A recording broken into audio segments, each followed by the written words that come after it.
तो centre of मास जो है ये होता है, आपने जैसे बहुत सारे एग्जांपल्स सर हाँ सर चैप्टर का नाम क्या है? System of particle and rigid bodies. System of particle and rigid bodies, वैसे तो इतना बड़ा नाम है लेकिन छोटा सा नाम लिख लो, रोटेशनल मोशन। क्या लिखोगे, क्या लिखोगे? Rotational motion. So rotational motion. हाँ ठीक है, वैसे तो बहुत बड़ा टॉपिक है, system of particle and rigid bodies, ठीक है, एंड इट्स रोटेशन, ऐसे करके। तो सेंटर ऑफ मास जो है वो क्या होता है, हमें पहले ये देखना है, ठीक है। जैसे आपने बहुत सारे प्रैक्टिकल एग्जांपल्स देखे होंगे, आप में से कुछ बच्चे हो सकता है कि जैसे रजिस्टर नहीं होता, कुछ लोग रजिस्टर घुमाने का शौक रखते हैं उंगली पे, रखते हैं नहीं रखते हैं? Yes sir, yes sir. तो और अब रजिस्टर अगर घूमता है और अच्छे से घूमता है तो कैसे, उसके पीछे रीजन क्या है? उसके पीछे रीजन ये है कि कहीं ना कहीं तुमने सेंटर ऑफ मास को ढूंढ लिया है, ठीक है ना, तभी वो घूम पा रहा है अच्छे से, समझे? तो ये चीज ध्यान रखिए। तो सेंटर ऑफ मास जो है एक्चुअल में ये कहा गया कि भाई अगर हम किसी भी ऑब्जेक्ट का सेंटर ऑफ मास अगर हम ढूंढते हैं तो हमें वो पॉइंट ढूंढना है जहां पर उसका पूरा का पूरा मास कॉन्सेंट्रेटेड हो, जहां पर उसका पूरा मास क्या हो बेटा, कॉन्सेंट्रेटेड हो। तो सेंटर ऑफ मास के लिए सीधा कहा गया कि कोई भी देखो, कोई भी फिजिकल सिस्टम्स होते हैं, जैसे हमारे पास ये फर्स्ट टॉपिक है सेंटर ऑफ मास, ठीक है ना। सिस्टम होते हैं जिसमें हम लोग कहते हैं कि एक कहीं ना कहीं एक ऐसा सर्टेन पॉइंट होता है जहां पर हम ये कह सकते हैं कि वो उस पॉइंट पर उस पूरी बॉडी का मास कॉन्सेंट्रेट होता है। जैसे आपने देखा होगा जो कुंफू करते हैं, तो वो लोग जैसे ब्रिक को तोड़ना होता है उन्होंने, तो ब्रिक को तोड़ना होता है तो वो क्या करते हैं, एक दो बार हाथ को नीचे लेकर के आते हैं और क्या करते हैं कि भाई कहीं ये उस पे तो नहीं है, तो ढूंढते हैं कि ये सेंटर पे तो नहीं आ रहा है, ठीक है ना। तो जब बिल्कुल एकदम सेंटर पे लाते हैं और जैसे ही हिट करते हैं तुरंत सारी की सारी ब्रिक क्या होती है बेटा, टूट जाती है। होता है कि नहीं होता है? तो वहां पे ब्रिक जो है वो टूट के सारी की सारी एक साथ टूट जाती है। आप कभी देखो, चॉकलेट लीजिए और उसको ऐसे दोनों एंड से पकड़ के तोड़िए यूं करके, तो हमेशा बीच से टूटती है, टूटती नहीं टूटती है? या आप चॉकलेट ऐसे रखिए पूरा और बीच से मारिए तो एकदम से सेंटर से। तो अगर हम सेंटर ऑफ मास को पा लें, ठीक है, सीधा सा होता है, अगर हम सेंटर ऑफ मास को अगर हम ढूंढ लें तो हम ये कह सकते हैं एक वर्ड में कि हमने इसके पूरे मास को कॉन्सेंट्रेट कर दिया उस पॉइंट पर। तो यहाँ पर जो सबसे पहला जो पॉइंट है हमारा कि भाई सबसे पहले बात होती है यहाँ पर, क्योंकि दो तीन चीजें आपको यहाँ समझनी है, ठीक है ना। तो पहली चीज आपको समझनी है वो है रिजिड बॉडी, ठीक है ना। क्या होती है रिजिड बॉडी, इस चैप्टर में ये सब चीजें समझनी है। देखो अभी तक जो पढ़ के आए हम, उसमें हमने क्या पढ़ा, उसमें हमने पढ़ा पॉइंट मास पढ़ा, उसमें क्या पढ़ा बेटा हमने, पॉइंट मास पढ़ा। लेकिन अब जो है यहाँ पर हम सबसे पहले बात करते हैं रिजिड बॉडीज की। रिजिड बॉडीज क्या होती हैं? रिजिड बॉडीज होती हैं जैसे आपके पास कोई पत्थर है, ठीक है, मान लीजिए ये एक पत्थर है ऐसा, ठीक है। अब इस पत्थर के में खूब सारे पार्टिकल्स हैं, ऐसे भी ऐसे भी ऐसे भी ऐसे भी ऐसे भी ऐसे भी, इधर भी इधर भी इधर भी, है कि नहीं है बताओ बेटा, है? अब अगर सोचिए थोड़ी देर के लिए कि अगर मैं इसको यहाँ से ड्रिल कर दूं, ठीक है ना, इसको क्या कर दूं बेटा, ड्रिल कर दूं ऐसे, और ये, और ड्रिल करने के बाद में, ठीक है, मैं यहां से इसको घुमाऊं, जरा समझना बेटा, बहुत अच्छी चीज, इंटरेस्टिंग पॉइंट है ये, ऐसे घुमाऊं, ठीक। तो इस पार्टिकल को अगर मैं नोटिस करूं, ये पार्टिकल के पाथ को, तो ये पार्टिकल मेरे को कैसा दिखेगा बताओ, ये पार्टिकल मुझे कैसा दिखेगा, ये पार्टिकल ऐसा दिखेगा, दिखेगा नहीं दिखेगा तो? Yes sir. है, दिखेगा ना इस तरह से। या अगर मैं इस पार्टिकल को देखूं तो ये पार्टिकल ऐसे घूमता नजर आएगा कि नहीं आएगा,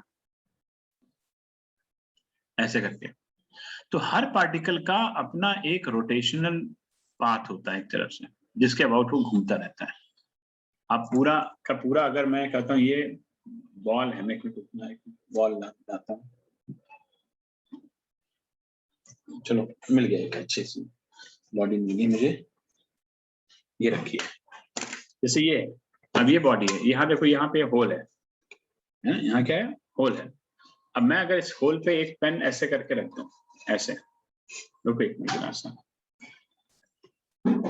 एक मिनट, जस्ट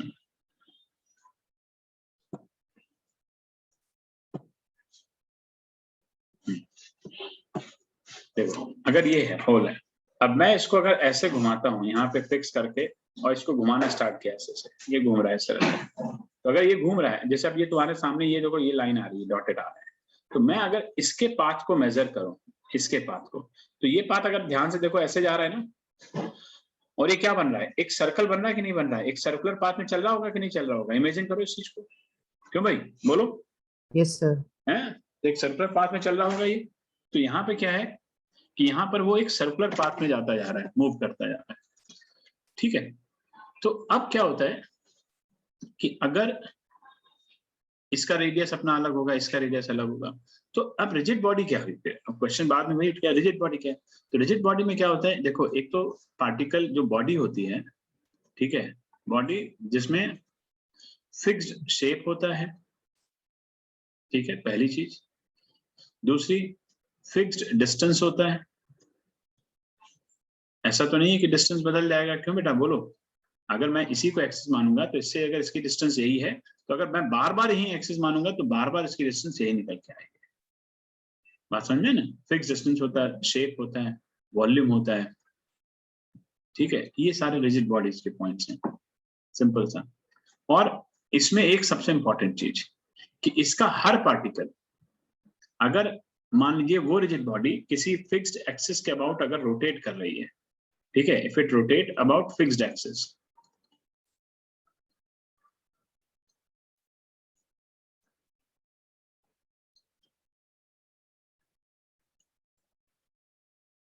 ठीक है, फिक्स्ड एक्सिस, तो उस केस में क्या होगा कि इसके जितने भी पार्टिकल, अगर मैं इसको M1 ले लूं, इसको M2 ले लूं, इसको M3 ले लूं, इसको M4 ले लूं, ऐसे, तो हर पार्टिकल की लीनियर वेलोसिटी, कौन सी वेलोसिटी बेटा, कौन सी वेलोसिटी, लीनियर वेलोसिटी डिफरेंट होगी। It's linear velocity will be different. कैसे देखो, कैसे भाई, देखो बेटा एक मिनट, एक फॉर्मूला पढ़ा था, ये पूरा का पूरा ओमेगा से घूम रहा है, ऐसे से ओमेगा से घूम रहा है, ठीक है, पूरा का पूरा। लेकिन इसके साथ साथ में अगर ये रेडियस r1 है तो इसकी वेलोसिटी कितनी होगी, है, अगर मुझे इसकी वेलोसिटी निकालनी पड़े v1 की वैल्यू, तो मैं v इक्वल टू, एक फॉर्मूला पढ़ा था, v equal to r omega, याद है, बताया था ना ये formula, v equal to r omega, circular motion में याद करो, तो v1 r1 ओमेगा, v1 क्या हो जाएगा बेटा, r1 ओमेगा, इसी तरह से v2 क्या हो जाएगा, r2 ओमेगा, है ना, इस तरह से होता है। तो ये वेलोसिटी क्या होगी, ये वेलोसिटी जो है यहाँ पर हर एक के लिए अलग अलग होती जाएगी। ऐसे n पार्टिकल के लिए लिखोगे तो क्या लिखोगे, Rn into, ठीक है, बात समझ में आई कि नहीं आई। तो रिजिड बॉडी ये होती है। अब रिजिड बॉडी जो चलती है वो दो तरीके से चलती है, एक होती है ट्रांसलेटरी और एक होती है रोटेटरी।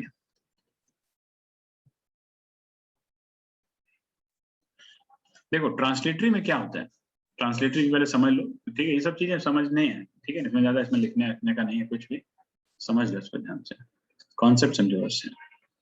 ट्रांसलेटरी मतलब ये होता है कि जैसे मान लो ये वेलोसिटी,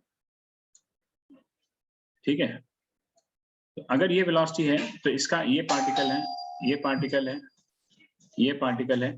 अब अगर ट्रांसलेटरी मतलब होता है कि ये, इसमें कोई भी एंगुलर एक्सेलरेशन नहीं होना चाहिए, एंगुलर वेलोसिटी नहीं होनी चाहिए, मतलब ये घूमना नहीं चाहिए अपनी जगह पर, ये सीधे सीधे चलना चाहिए ऐसे, मतलब ऐसे ऐसे चल रहा है, मान लो ये मैं इस पाथ को, इस पार्टिकल को देखूं, ये पार्टिकल अगर मैं कहता हूं ऐसे चल रहा है, तो this is called translatory motion, कि अगर पहले यहाँ आया, फिर यहाँ आया, फिर यहाँ आया, तो बेटा ये वाला भी उसी के पाथ को फॉलो करता हुआ चलेगा ऐसे, ऐसे, ये भी ऐसे ही फॉलो करेगा। तो हर बार पे यहाँ देखो, यहाँ देखो, यहाँ देखो, ठीक है ना, ये इस तरह से। तो ये हो गया, अब ये हो गया, ये हो गया। तो this is called translatory motion, यानी इस केस में there is no angular velocity but एक लीनियर वेलोसिटी यहाँ पर होगी। और हमने आपको एक लाइन बताई थी कि वेलोसिटी चेंजेस जो होते हैं that is the cause of the production of force. लेकिन और यहाँ पर अगर मान लीजिए वेलोसिटी यहाँ v1 है, यहाँ v2 है, यहाँ v3 है, लेकिन चले से वेलोसिटी से, यानी ऐसा नहीं कि घूमने लगे, ऐसा नहीं करना कि घूमने लगे। अगर वो लीनियरली इसी तरह से चल रही है, तो जैसे अगर मैं आपसे कहूं बेटा देखो ये पॉइंट 1 है, ये 2 है, ये 3 है। अब देखो, अब एक चीज जरा ध्यान देना बेटा, इसमें गौर देना। अगर मान लो मैं यहां से खड़े होके देख रहा था इसको, तो मुझे अभी 1 यहां दिख रहा है कि नहीं दिख रहा है बेटा? है अभी यहां दिख रहा है, 2 यहां दिख रहा है, 3 यहां दिख रहा है, थोड़ी देर बाद यहां दिखेगा, 2 यहां दिखेगा। तो पोजीशन क्या होती है बेटा? अगर मैं कहता हूं इसका सेंटर ऑफ मास यहां पर है, मान लीजिए ये सेंटर ऑफ मास है, तो यहाँ भी सेंटर ऑफ मास वहीं रहा होगा, क्यों भाई? हैं? यहाँ भी सेंटर ऑफ मास यहाँ रहा होगा। एक अब इसमें भी, जैसे इसमें भी इसका पूरा एक सेंटर ऑफ मास होगा, यहाँ पे पूरा का पूरा डिस्टेंस तो ये mr हो गया।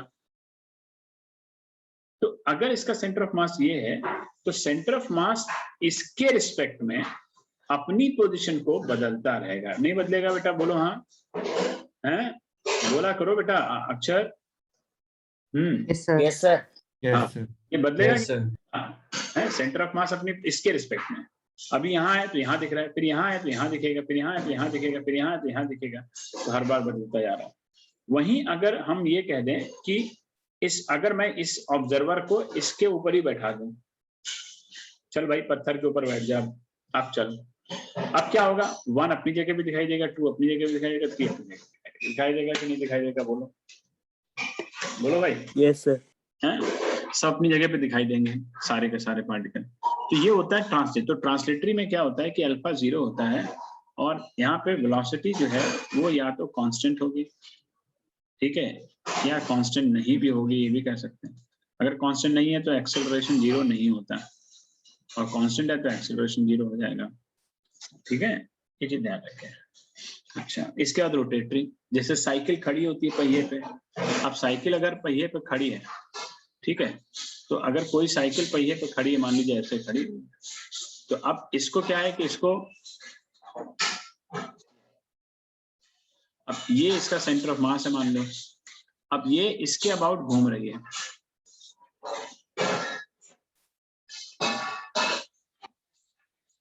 ये इसके अबाउट घूम रही है ऐसे, ठीक है। तो अगर ये अपनी एक्सिस के अबाउट अगर घूम रही है, तो इसका मतलब यहाँ पे वेलोसिटी 0 है, लेकिन ओमेगा 0 नहीं है, अल्फा 0 नहीं है, यहाँ पे टॉर्क एक वर्ड यूज करेंगे वो 0 नहीं है, ठीक है, यहाँ पे फोर्स 0 है। चलो ठीक है। तो रोटेटरी, जैसे साइकिल स्टैंड पे खड़ी है और कोई पहिया घुमा रहा है, वो रोटेटरी होता है, यानी अपने फिक्स्ड एक्सिस के अबाउट घूमते रहना। समझे बात को? नहीं समझे हैं अपनी? तो अब बाकी आप लोग क्या करेंगे, एनसीईआरटी निकालिएगा और उसका इंट्रोडक्शन पढ़िएगा, ठीक है, इंट्रोडक्शन पढ़िए वहां पर, तो वहां पर आपको इंट्रोडक्शन में आपको मिलेगा, ठीक है। तो जरा ये नोट करिए पहले, फिर जरा पढ़ाते हैं, नोट करिए बेटा जल्दी से।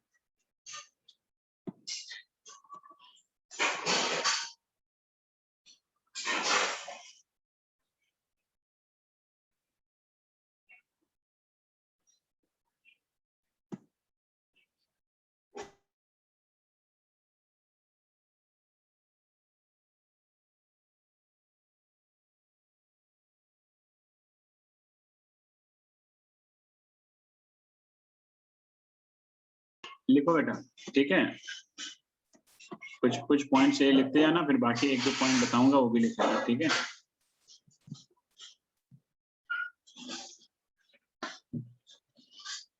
जैसे पंखा घूमता है अपनी जगह पे, तो वो क्या होता है? वो होता है आपका मतलब कौन सा मोशन होता है? रोटेशनल। तो पंखा अपनी फिक्स्ड एक्सिस के अबाउट घूमता है।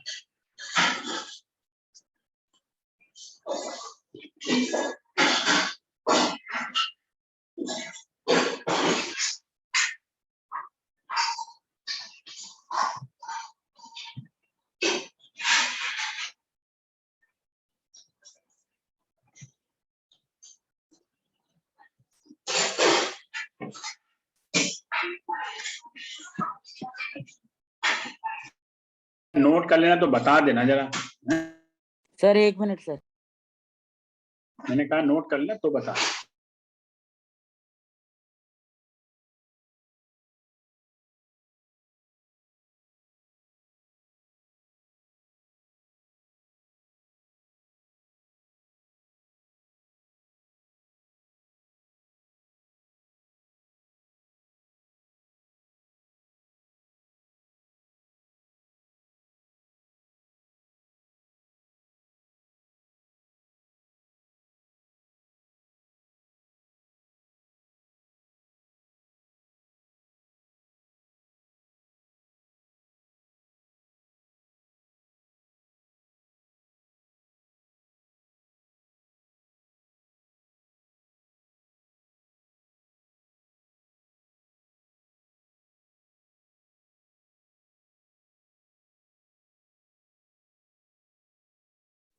Sir done.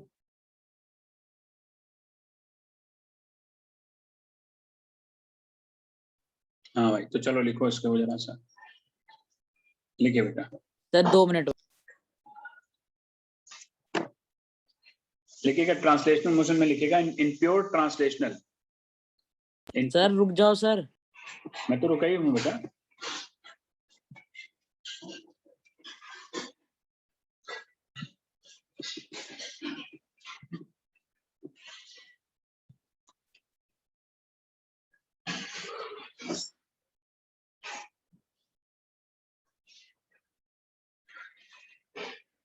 लिख लिया? सर बस वो रोटेटरी वाला डायग्राम बनाना। अरे डायग्राम घर में बना लेना आराम से। लिखो लिखो इन प्योर ट्रांसलेशनल मोशन। लिखो बेटा इन translational motion. In pure translational motion. Pure translational, ये वर्ड जरा याद रखना। In pure translation motion at any instant of time, eight any instant of time, every particle of the body, sir at any instant of time, every particle of the body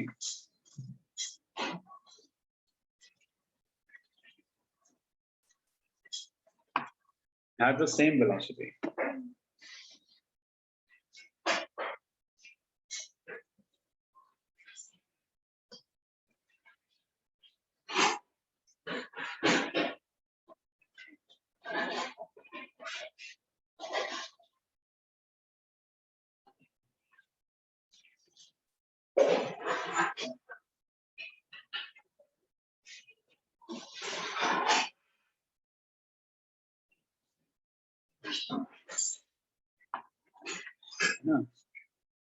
देखिए क्या लिखा है instant of time every particle of the body has the same velocity. ठीक है, ऐसे लिखेगा in pure trans rotational motion at every instant of time.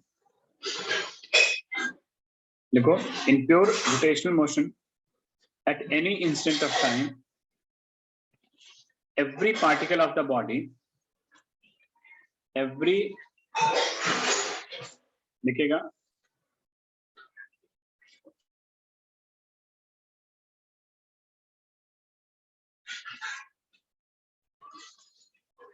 every particle of the body has the same angular velocity, has the same angular velocity।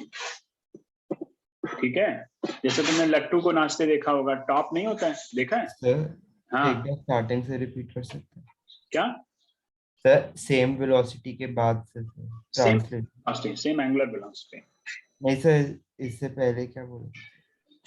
वही same पूरा जैसे तुमने ऊपर वाला लिखा है ना। Yes sir. देखो बस प्योर रोटेशनल कर लो उसको और बस लास्ट में एंगुलर वेलोसिटी कर लो, बस खत्म। ठीक है सर। ठीक है, बस ये ध्यान रखना कि जब रोटेशनल मोशन होता है ना, तो एक तरह से जैसे मैंने अभी तुमको ऊपर का रिजिड बॉडी का डायग्राम दिखाया है, तो तुम उसमें देख सकते हो कि उसमें क्या है, वो एक सर्कल को फॉलो कर रहा है नहीं कर रहा है। जैसे कभी कभी तुम टॉप का डायग्राम देखना, टॉप जानते हो ना, लट्टू जानते हो, लट्टू है, लट्टू देखा नहीं देखा है? देखा है सर, खेला भी है। देखा है सर। हाँ, कैसे हाथ में पकड़ते हैं ना, हाथ में पकड़ते हैं, घूमता रहता है ऐसे ऐसे से घूमता है ना, ऐसे जैसे यस सर, ऐसे से घूमता है, ऐसे यूं घूमता है ऐसे। ऐसे सच भी चलता है कि नहीं चलता इस तरह से भी? यस सर, यस सर घूमता है। आप उसके पाथ को फॉलो देखो ध्यान से, तो उसका पाथ अगर मान लो ऐसे कर रहा है, तो अगर वो मान लीजिए ये है तुम्हारा, ये पॉइंट ऑफ, ये उसका है पॉइंट ऑफ कांटेक्ट जहां पे वो टच कर रहा है लट्टू। अब इसके बाद वो इधर भी जाता है और घूम के इस तरफ भी आता है। तो आप जरा इस पाथ को जरा डिस्क्राइब करो। तो अगर इस पाथ को अगर आप डिस्क्राइब करोगे तो आप क्या देखोगे कि वो एक सर्कुलर पाथ बना रहा है, नहीं बना रहा है? ऐसे बनता नहीं बनता है? अगर वो पूरा ऐसे घूम रहा है, किसी समय इधर भी होगा, किसी समय इधर भी होगा, किसी समय इधर भी होगा, नहीं होगा? ऐसे होगा, ऐसे होगा, ऐसे होगा, तो एक ऐसा पाथ बनता है, सर्कुलर पाथ बनता है। तो यानी रोटेशनल मोशन में जो पार्टिकल होते हैं, अगर मैं एक पार्टिकल की बात करूं तो वो पार्टिकल हमेशा एक सर्कुलर पाथ में मूव करता है। किसमें मूव करता है बेटा? Circular path. सर्कुलर पाथ में मूव करता है, ठीक है ना? तो ये चीज ध्यान रखना। तो यहाँ पर एक पर्टिकुलर उसमें जो है ये सर्कुलर पाथ में मूव करता रहेगा। तो अगर कभी भी हम देखेंगे जो पॉइंट ऑफ कांटेक्ट है ग्राउंड के साथ, जिसके साथ वो कांटेक्ट में है, तो उसका पाथ जो होता है वो हमेशा एक सर्कुलर उसमें चलेगा। तो हर एक पार्टिकल के लिए, चाहे रोटेशनल मोशन में कैसे भी हो, वो सर्कुलर पाथ को डिफाइन करता है। आपने कभी टेबल फैन देखा है? टेबल फैन है आप लोगों के पास में? है? टेबल फैन ऐसे होता है, ऐसे करके, ऐसे पहले ऐसे पीछे बैक खड़ी होती है और फिर ऐसे करके पंखा लगा होता है आगे यहाँ पे, है? ऐसे पीछे होता है ना। आप चलना स्टार्ट किया तो उसके लिए एक्सिस ऑफ रोटेशन कहाँ बनता है? यहाँ पे। आप 1 मिनट एनसीईआरटी निकालो सब लोग, एनसीईआरटी निकालो बेटा 1 मिनट जल्दी से। मेरे ख्याल से पेज नंबर 143 होगा, निकालो एनसीईआरटी।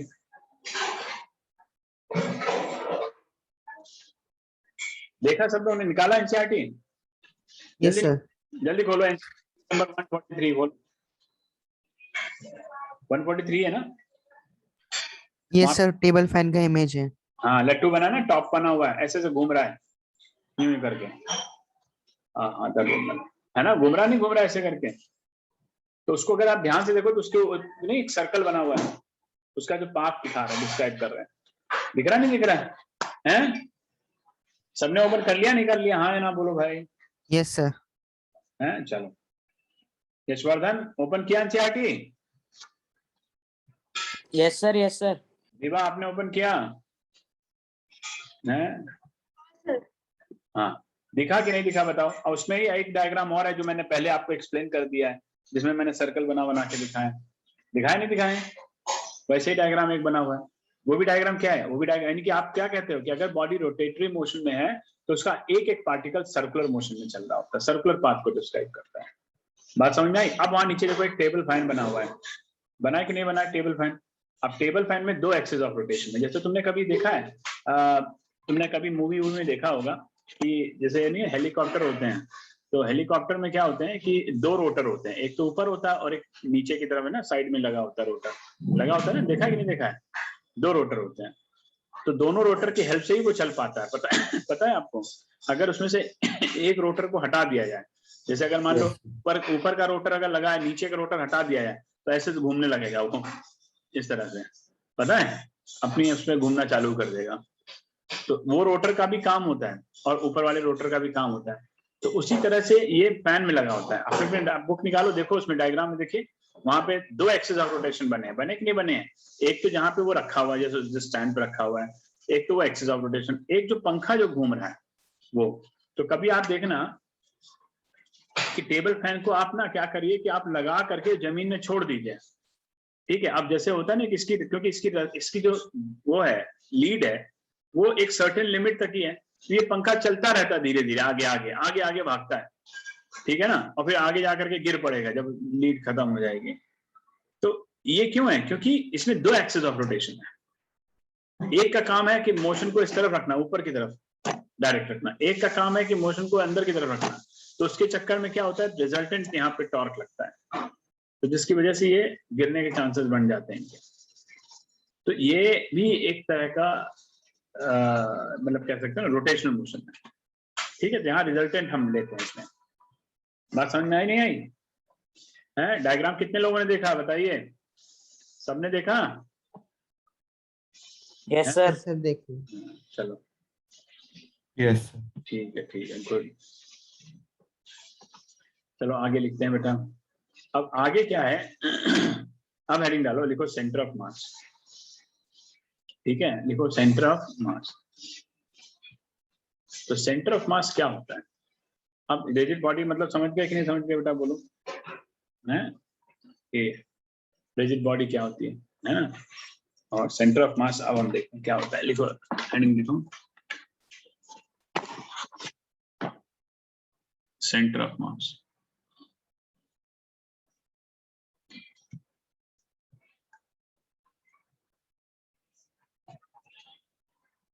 ठीक है, सेंटर ऑफ मास को पढ़ने से पहले हम एक चीज और इसमें भी देख सकते हैं।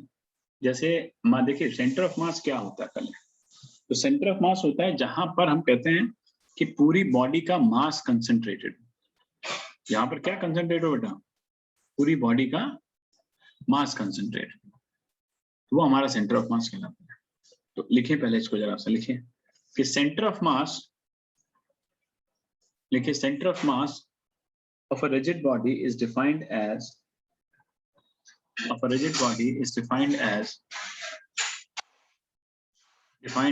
a point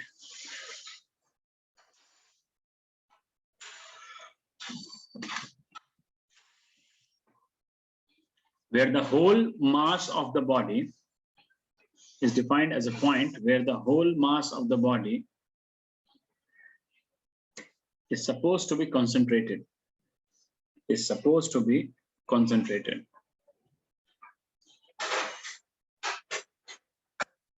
ठीक है, supposed to be concentrated.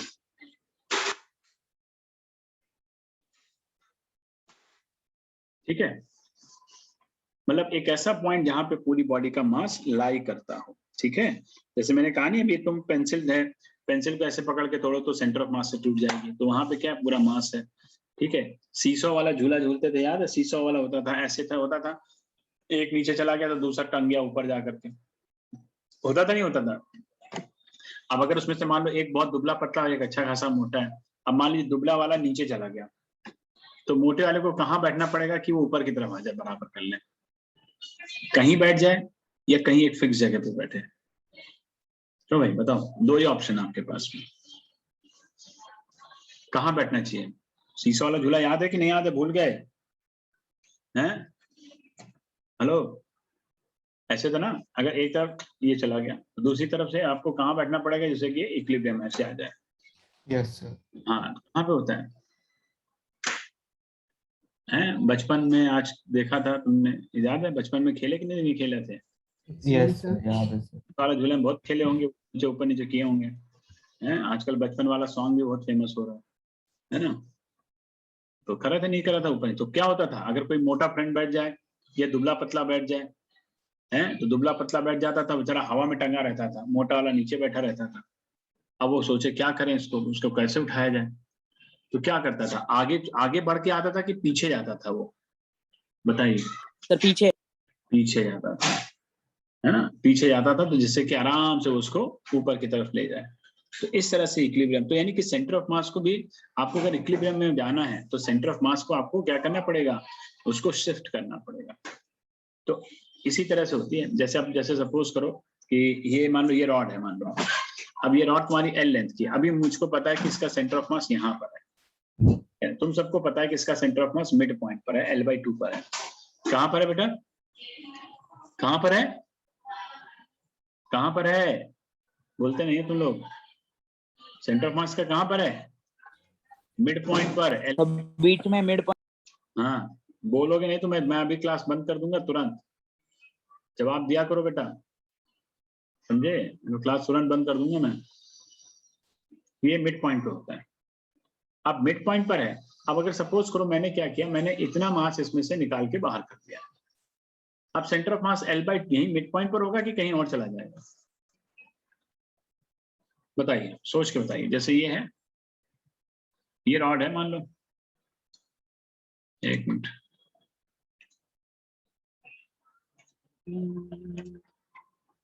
ये है रॉड मान लो, ठीक है। अब इसमें से क्या किया हमने,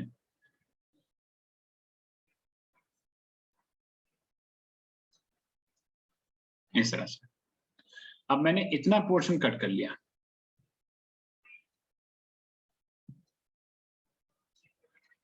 ये इतना पोर्शन निकाल दिया बाहर मैंने। तो इसका पहले सेंटर ऑफ मास यहाँ पे था, सुनना जरा सर, पहले इसका सेंटर ऑफ मास यहाँ था L/2 पे। तो अब सेंटर ऑफ मास कहाँ चला जाएगा बताओ? पीछे थोड़ा पीछे शिफ्ट हो जाएगा। यानी इस सेंटर ऑफ मास से आगे की तरफ जाएगा कि पीछे की तरफ जाएगा कि वहीं रहेगा बताओ? सर थोड़ा पीछे शिफ्ट होगा। थोड़ा पीछे शिफ्ट हो जाएगा, बिल्कुल सही, थोड़ा पीछे की तरफ चला जाएगा। यानी अब नया सेंटर ऑफ मास यहाँ पर होगा। ठीक है, ये ध्यान रखें। कोई दिक्कत है अभी? नहीं ना है? तो सेंटर ऑफ मास क्या है? Centre of mass of a body is defined as a point where the whole mass of the body were supposed to be concentrated. ठीक है, तो सेंटर ऑफ मास जो होता है, लिखिएगा बेटा, centre of mass of a body, लिखो बेटा, centre of mass of a body is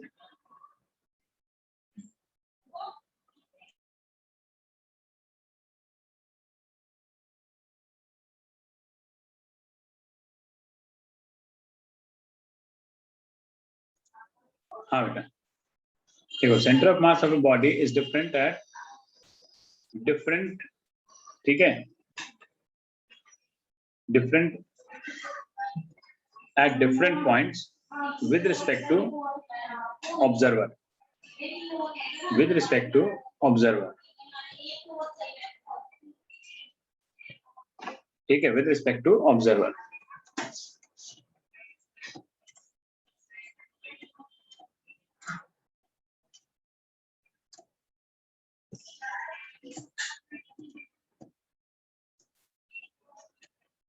ठीक है, लिख लिया बेटा? विद रिस्पेक्ट टू क्या है? ऑब्जर्वर। ऑब्जर्वर। आगे लिखा सेंटर ऑफ मास, लिखे सेंटर ऑफ मास यानी COM, इसको क्या बोलते हैं बेटा? COM।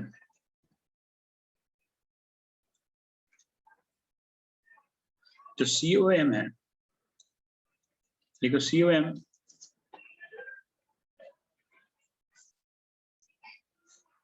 देखिए is different for different bodies, is different for different bodies. ये अब अलग है, डिफरेंट फॉर डिफरेंट बॉडीज मतलब जैसे शेप अलग हो, साइज अलग हो, है ना? जैसे स्क्वायर के लिए अलग होता है, रेक्टेंगल के लिए अलग होता है ना?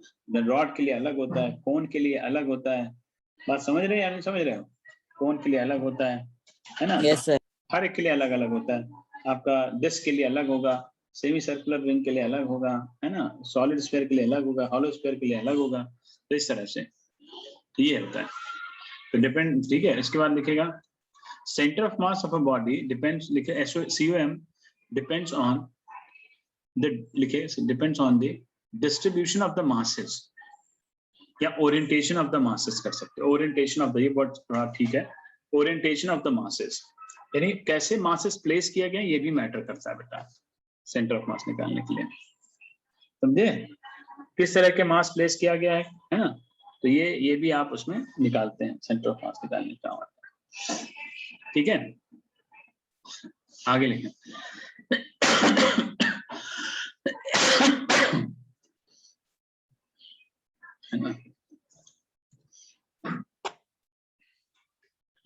आगे है, नेक्स्ट है, लिखो बेटा। तो सेंटर ऑफ मास, अब हम यहाँ पे नेक्स्ट हेडिंग है हमारी, लिखेगा मास पॉइंट, मास सिस्टम कह दो या मास पॉइंट कह दो, है ना?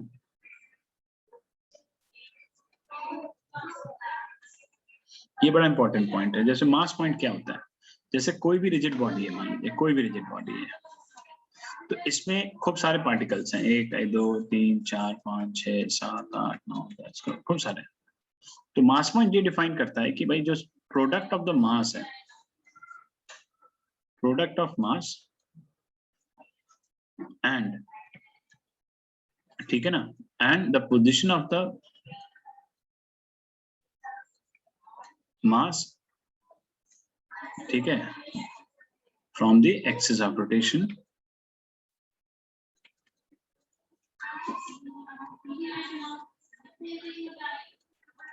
Is constant. ठीक है, हमेशा। यानी अगर मैं लिखूं यहाँ पे एम एन आई पार्टिकल्स हैं। कितने पार्टिकल है बेटा, मान लो आई पार्टिकल है, तो आई इक्वल टू 1 से हमने एन तक लिया, और यहाँ लिखा M I R I is equal to constant, या इसको हम लिख सकते हैं M I m1 r1 plus m2 r2 up to mn rn, ठीक है, इस तरह से। ये तो ये होता है, ये पूरे का होता है M R into C M. ये पूरे बॉडी का जितना भी होगा ना, मैंने क्या बोला अभी आपको, इसमें एक ऐसा पॉइंट होगा जो सेंटर ऑफ मास होगा, मतलब ये सेंटर ऑफ मास है, मतलब ये पोजीशन है सेंटर ऑफ मास की, ठीक है। तो आप कहते हैं ना कि आप एक ऑब्जेक्ट को अलग अलग टुकड़ों में एक काटोगे और एक बार में आप सेंटर ऑफ मास पे अटैक कर दो, ठीक है। किसी को आप कभी देखना, आप किसी को थप्पड़ मार दो बहुत खींच करके, क्या होता है बेटा, उसको उसके गाल पे दर्द होता है ना, कभी पैर पे दर्द सुना है अगर थप्पड़ मारा है गाल पे तो? क्यों भाई, हैं? किसी को गाल पे थप्पड़ पड़ा, वो क्या, अरे बहुत तेज से पैरों में दर्द हो रहा है, उंगली छप जाती है। नहीं गाल पे मैंने क्या बोला, मैंने कहा गाल पे अगर मारा गया है तो पैर में दर्द होगा? मैं, ये मेरा क्वेश्चन ये है, नहीं ना? No sir. है ना, नहीं होगा ना। तो मतलब ये थोड़ी चिल्लाओगे कि बहुत तेज से मारा था, गाल पे लग गई, पैर पे, है ना, ऐसा तो नहीं होगा। तो उसी तरह से पैर को अगर खींचोगे तो क्या गाल पे कुछ होगा? नहीं, गिरोगे तो बाद में बात कर, लेकिन उस समय तो कुछ नहीं है, क्योंकि आप वहां फोर्स लगा रहे, पैर पे लगा रहे हैं। लेकिन अगर कोई आपके स्टमक में मारता है बहुत तेज से, तो आप देखेगा, मतलब जैसे आजकल वो नहीं, आपकी साउथ इंडियन मूवी होती है ना, एक मारता है पेट पे, पता चला ऐसे करके यूं बन के चला जा रहा है, उड़ता हुआ पहुंच गया जाकर के, नहीं होता, देखा होगा, है ना। तो वो क्या है कि तो मतलब आपको जब हमने स्टमक पे हिट किया, यानी कि स्टमक, देखिए हमारी बॉडी का सेंटर ऑफ मास कहाँ है, हमारी बॉडी का सेंटर ऑफ मास हमारे नेवल पे है, पता है आपको। तो जब हम नेवल पे हिट करते हैं, ठीक है, जब हम नेवल पे हिट करेंगे तो एक तरह से हमने पूरी बॉडी पे हिट किया कर दिया, और जब पूरी बॉडी पे हिट किया तो बॉडी का हर पार्टिकल कंफ्यूज हो जाएगा, एक तरफ से हर पार्टिकल एक तरह से एक फोर्स एक्सपीरियंस करेगा, ठीक है। अभी इंडिविजुअल कर रहे थे तो सेंटर ऑफ मास में कोई फर्क नहीं पड़ा, लेकिन जब हमने सेंटर ऑफ मास पे हिट किया तो सब ऊपर से लेकर सर दर्द होने लगा, पैर भी मुड़ेगा, सब कुछ होगा, सारा कुछ होगा। बात समझ में आई नहीं आई? तो इसलिए यहाँ पर हमारा क्या है कि जितने भी पार्टिकल्स हैं, इनका जो सम है वो आपका कितना है, MRCM के बराबर है, टोटल मास इनटू दिस, ठीक है। तो इस तरह से mass movement, sorry mass point नहीं, मास मूवमेंट बोलते हैं, तो मास मूवमेंट ये डिफाइन करता है, ठीक है। तो मास मूवमेंट क्या डिफाइन करता है ये, तो ये होता है आपका MRCM। तो अगर मैं इसको लिखूं RCM, अभी मैं डायग्राम बना के दिखाता हूँ एक आपको, ठीक है, तो आप इसको नोट करिए।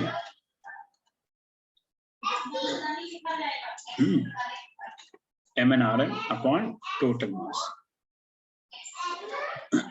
ये आ जाएगा, ठीक है। चलो नोट करो बेटा।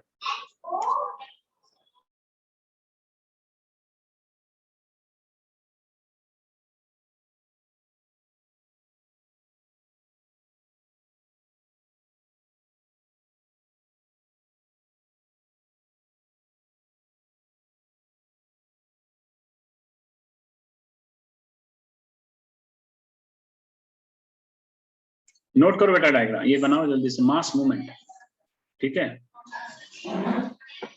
ये बड़ा इंपॉर्टेंट पॉइंट, अभी तुमको 2 माह से अभी क्वेश्चन कराने सिखाएंगे कैसे होता है।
हाँ बेटा नोट कर लिया, चलो लिखो।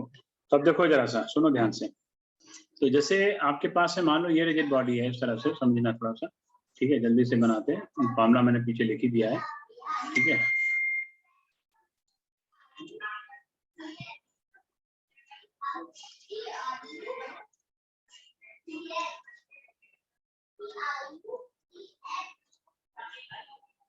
ठीक है,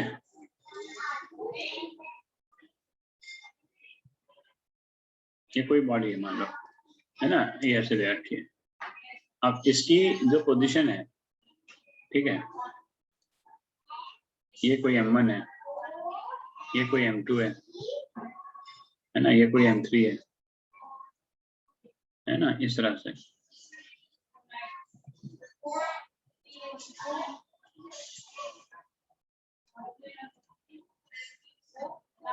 इस तरह से मान लो यहाँ पे कहीं सेंटर ऑफ मास है, ठीक है, ये पोजीशन सेंटर ऑफ मास की कैपिटल में।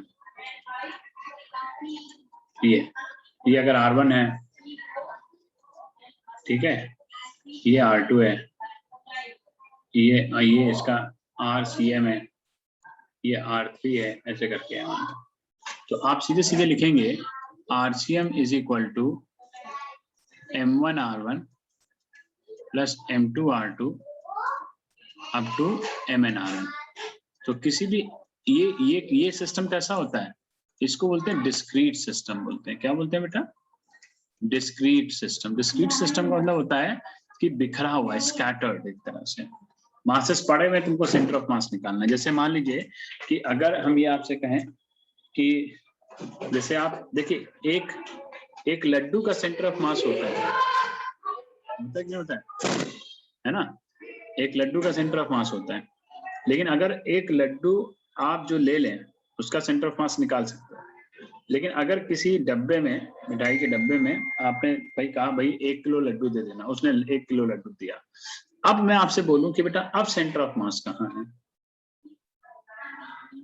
मैंने पूछा ना अब सेंटर ऑफ मास कहाँ है। तो हर लड्डू का अपना एक पार्टिकल है कि नहीं? हर लड्डू एक पार्टिकल की तरह काम कर रहा है, नहीं कर रहा है बेटा? है ना, काम कर रहा है वहां पर। अब अगर मैं बोलता हूं कि अब कहां पर सेंटर ऑफ मास लाई कर रहा है, तो उस केस में आपको ढूंढना पड़ेगा। तो ढूंढने के लिए ये फॉर्मूला लगाना पड़ेगा, क्योंकि वहां पे 20 लड्डू रखे होंगे। समझे बात को? समझे? कुछ आया कि नहीं आया? हाँ या ना, तुमने बोलना ही नहीं होता तुम। यस सर, यस है। हाँ यस सर। हाँ, तो ये हो गया। तो इस तरह से निकालते हैं। तो अब हम पढ़ेंगे, तो ये तो होता है ये इसके लिए। अब आर पोजीशन क्या होता है बेटा? हमेशा पोजीशन ध्यान रखो। पोजीशन होता है एक्सियम प्लस वाईसीएम, होता है कि नहीं होता है बोलो बेटा? है पोजीशन क्या होता है? एक्सियम प्लस, अगर मैं इसका कोऑर्डिनेट निकालूं तो इसका कोऑर्डिनेट क्या आएगा बेटा? x3, y3 आएगा कि नहीं आएगा? है ऐसे हर एक का निकालो, तो ये आ गया। तो इसमें क्या है कि अगर मैं अलोंग x एक्सिस निकालता हूं इसको, तो मैं क्या लिखूंगा ऐसे, m1x1 plus m2x2 up to mnx1 upon total mass. इसी तरह से YCM निकालोगे, ठीक है, m1y1 m2y2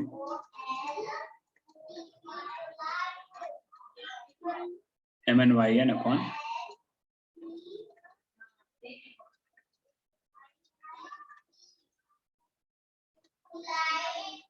ठीक है, ये आ जाएगा। चलो लिख लो बेटा, जल्दी से नोट करो फिर आगे बढ़ो। सर बस सर और मत पढ़ाना। क्यों सर थक गए अब। सर हो गया सर आज का। है? अभी कहाँ हो गया? अभी कहाँ हो गया? अभी तो शुरुआत भी नहीं हुई सही से। अभी हैं? फिर और कुछ समझ में नहीं आएगा। अरे आए सर